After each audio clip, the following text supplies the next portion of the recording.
So it seems like we're actually going to be able to spend a little bit of time with this JAA fortune teller that everyone's been talking so much about, because this latest chapter of Sakamoto Days is mostly just focusing on Atari and apparently the adventure that she's going to be taking, breaking out on her own to meet up with her lucky item, her destined man, the destined one that she is looking to meet with that's going to save her from prison before she dies. Which leads her towards basement floor 2, which means that may be just where we see the big climax of this arc going on in this big wasteland and lawless land, Mad Max world that is basement floor 2, which honestly, even though we might not get all the way down to basement floor 3, I'm pretty happy with what we got so far with this prison arc. It's always great to see Shin have his day. But supposedly, it seems like that fortune that Atari keeps referencing, the 3 lives are going to be lost today, has not come true. She mentions that the 3 cockroaches dying was just a joke that she did, and supposedly, funnily enough, the 3 people that Tenkyu just killed literally a chapter ago in the desert part of basement floor 2 also don't count. The 3 people that are meant to die are her and 2 of her guards that exist. Or at least that's what she tells them, because while the other guards are asleep, this may just be the best possible plan that she has to break out right now and meet up with her soulmate, because honestly, as we'll see later into this chapter, I'm not really so sure this girl knows how to tell the future, but only time will tell. So with this information in hand that 2 of these guards are just going to drop dead if they all just stay in this room, including Atari, they decide that, hey, you know what, we will help you break out of prison, because we don't help you break out of prison.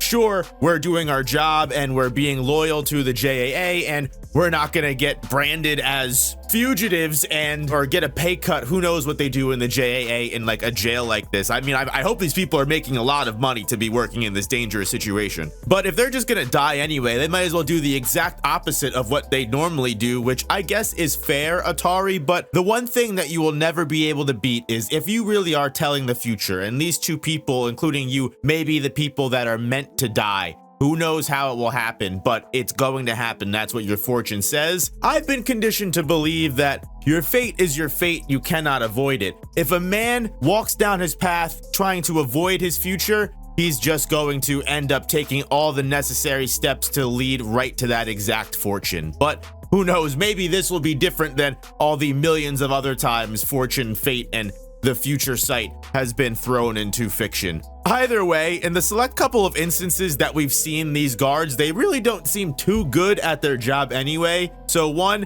not too hard to believe that they would be willing to slack off and just get, manipulated by this little girl, it seems like. And also 2, the JAA probably isn't losing great help, honestly, very replaceable, I imagine. Now again, when we were first introduced to basement floor 2, I was so excited to see whatever the heck basement floor 3 was going to hold, right? What kind of people are we keeping in the final floor? Because basement floor 2 being this big Mad Max setting with all of these different mazes and labyrinths and different biomes and deserts and then machinery trap invasion areas that we'll see later, like it really does seem like Yuto Suzuki was building for this big climax. And you know what? If this big climax happens here, I really won't be mad, because it seems like basement floor 3 isn't much to write home about. I mean, Atari and her guards immediately make it all the way up from 3 to 2, no problem whatsoever. I mean, I guess you could say that she's with guards, so, she doesn't really have to go through the trials and tribulations of basement floor 3. But my question is, can you just skip the floors? Like, can you just go from 3 to 1? Or do you have to go through each floor? Because that seems like a major oversight to have prisoners take over the middle floor for all the people that live on floor 3, because that would kind of suck to never be able to go home again because they lost all control of the second floor. But you know what? Maybe they live down there, and again, fuck that. That sucks. Maybe basement floor 3 is just for Atari. Crazy that you would make an entire floor for a fortune teller, but the JA hasn't really made much sense yet, so I'm not really expecting them to start now. Now, even the prison guards are immediately fearful for their lives of basement floor 2, seemingly having no real guard presence whatsoever, and it's just one big free-for-all, because even the person that we run into is like, oh, a live guard? He hasn't seen one in years, which is absolutely absolutely insane. But Atari tells them that as long as they all have their lucky items for the day, they will be fine. As we mentioned, Atari claims that her lucky item is going to be her destined one, which is why they need to get to her destined one as soon as possible. That's why they needed to just go right to basement floor 2 instead of waiting for Shin, Heisuke, and Tenkyu, whichever one of them is her knight in shining armor, to come down to her. She does mention that her knight in shining armor will have similar traits to her, which does point even more light towards Shin, as obviously they may both be ESP people, but I beg to differ. I really just think this is a red herring, and you'll start to see why. Because when one of the other guards is like, hey, okay, well, what's my lucky item? This woman goes, oh, it's a tiger today. Are you serious? This woman is conning these guys, right? I'm telling you, this girl cannot tell the future.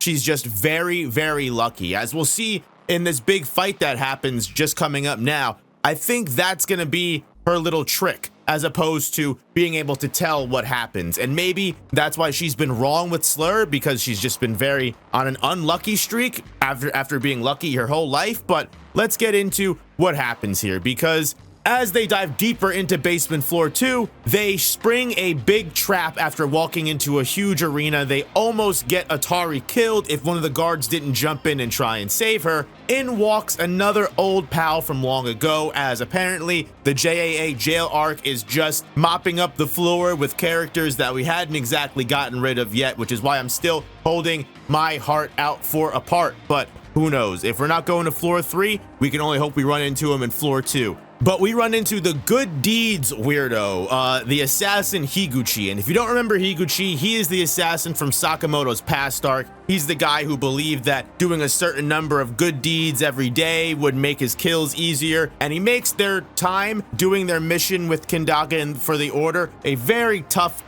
time. Either way, apparently after being reprimanded, he was sent down to the JAA jail after that whole arc. He escaped into basement floor 2 just before being executed, which is crazy to think that of all the crazy idiots that they have locked away in this JAA jail, I have to imagine, right? Gave Higuchi execution. Shin wasn't given an execution day because he was taking place in the exhibition arc that almost threatened the chairman of the JAA. They put him on basement floor 1, but this guy gets execution for what? The guards really think it's impossible to compete with an assassin of Higuchi's level, and it seems like he's been kind of shamed for a couple years now because he says it's time to gain some virtue after so long. So he doesn't even seem to be like the cream of the crop in this area. He's just like a mini boss, if anything, and they are like, all right, this is where we die. We went too far. But Atari just starts laying out a bunch of matches everywhere, and the reason why I think she's not a fortune teller, she doesn't tell the future, she's just really lucky when she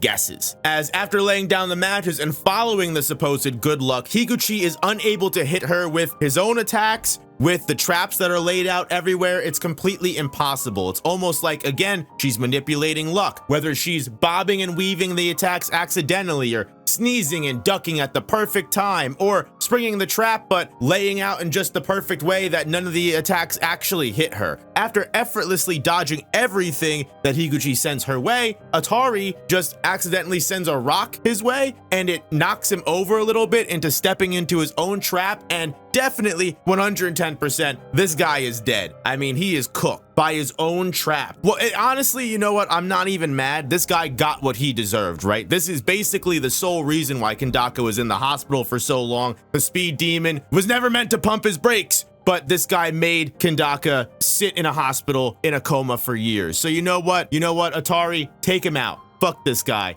And the fact that he went out in such a disrespectful way, mwah, beautiful. You've earned my respect. Even though you might be a dirty, dirty con, this was a good one. This was a good moment. And also, not for nothing, he was dodging death row anyway. Whether this is one of the 3 bodies that Atari is supposedly going to take on this day of carnage, who's to say? But at least it was this guy. And you know what? Props to Yuto Suzuki. I feel like I do this at least every 2 or 3 chapters on the different powers or weapons he decides to give his characters. Like, luck is a very hard ability to pin down. This seemed pretty cool, and I'm excited to see what Yuto Suzuki does with Atari going forward, because again, who knows who this destined one is? Who knows how long it's going to take for these 2 characters to actually meet up together? And again, who knows if Atari is like working for Slur or something. Maybe Tenkyu is just here to pick her up, and that's gonna be the start of the problems. Or again, it could all just be because maybe Shin or Heisuke is the knight in shining armor and she betrays Slur for that reason, or the exact opposite. Who knows? But all I know is the stakes for this are high, and I'm just excited to see what the rest of Basement Floor 2 has to offer in terms of fuckery. Because if Higuchi came back, I'm holding out for a part. Please, please, please. And I appreciate you for watching all the way to the end. If you made it this far, make sure you hit that like button. Subscribe if you don't want to miss the next Sakamoto Days chapter review or any other video that may come out for any other series you may read weekly or monthly. I sincerely appreciate you watching, and make sure you don't miss the next one. Peace.